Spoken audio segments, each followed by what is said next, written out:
మూర్తి భవించిన అనుభవ విద్యావాణి క్షేత్ర JEE mains లో కొట్టింది సూపర్ బోని.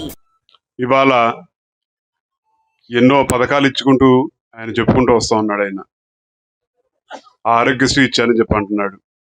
ఆరోగ్యశ్రీ ఇస్తున్నారు సరే, హాస్పిటల్కి ఆ బిల్లు కట్టరు, హాస్పిటల్ వైద్యం చేయలేని పరిస్థితి. అది పిల్లలకి స్కూల్లో ట్యాబ్లు ఇస్తా అని చెప్పి అంటున్నారు. స్కూల్ పిల్లల పేరు పెట్టుకుని అడ్డు పెట్టుకుని కూడా దాంట్లో కూడా కమిషన్ నొక్కేస్తున్నారు. ఏ మాత్రమైన సిగ్గుందా అని చెప్పని కూడా మేము అడుగుతా ఉన్నాం. అసలు ఆఖరికి చిన్నపిల్లల దగ్గర చాక్లెట్లు కూడా దోచేసి బ్యాచ్ లాగా ఉన్నట్టున్నారు వీళ్ళందరూ. అందరికీ సంక్షేమం అందజేస్తానని చెప్పి అన్నారు, సంక్షేమం అందజేస్తామని చెప్పి అన్నారు. సంక్షేమం డబ్బులు అందరు అకౌంట్లో వేస్తున్నారు సరే, కనీసం ప్రజలు తిరగటానికి సరైన ఈ ప్రాంతంలో రోడ్లు ఉన్నాయని చెప్పని అడుగుతా ఉన్నాం. పిల్లలకి ఫీజు రియంబర్స్మెంట్ డబ్బులు ఇస్తున్నా అని చెప్పి అన్నారు. అది ఎప్పుడు పడతాయో తెలియదు, ఏం జరుగుతుందో తెలియదు. అది చదువుకున్న తర్వాత ఎవరి కాళ్ళు వాళ్ళ తల్లిదండ్రుల దగ్గర ఉండాలని చెప్పని కోరుకుంటారు. అది ఇక్కడ ఉండాలి, మన ప్రాంతంలో ఉండాలని చెప్పంటే సరైన ఉపాధి ఉండాలి.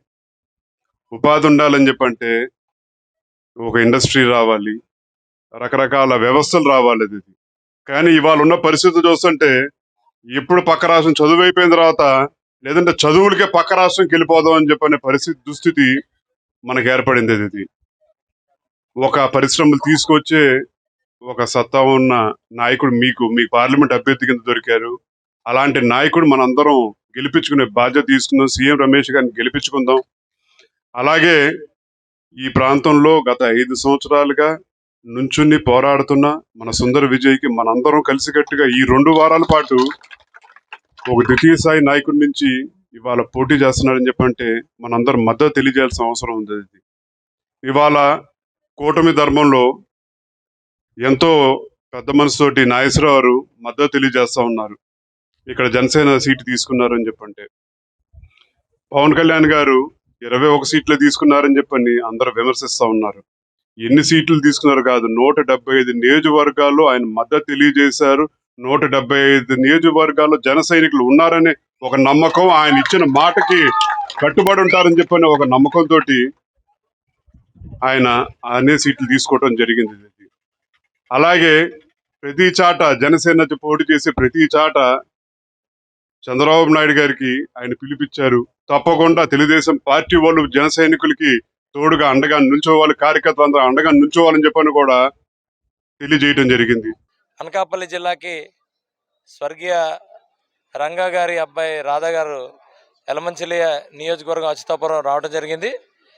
మరి ఇక్కడికి ఎలమంచిల్లో మరి మా ఇంటికి బ్రేక్ఫాస్ట్కి వచ్చి అలాగే మా 3 పార్టీలు నాయకుల్ని మరి అందరినీ కూడా దిశ మరి రేపు ఎన్నికల్లో ఎలాగ గెలాలి ఏంటి అనే దాని మీద సూచనలు సలహాలు ఇవ్వటం జరిగింది.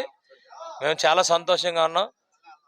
మరి పెద్ద నాయకులందరూ కూడా ఈరోజు ఎలమంచిల్ని గెలిపించాలి, గెలవాలి, 175 సీట్లు కూడా గెలవాలి, ఈ రాష్ట్రాన్ని రక్షించుకోవాలనే మరి దీని మీద పూర్తిగా అన్ని నియోజకవర్గాలకు తిరగటం, మరి ఈ రాష్ట్రానికి మంచి జరుగుతున్నది అన్నదానికి ఇదే నిర్వచనం. మరి ఇది మరి డెఫినెట్గా అందరం కూడా కష్టపడి ఈ నియోజకవర్గాన్ని అలాగే ఎంపీ నియోజకవర్గాన్ని కూడా గెలుచుకుంటాం.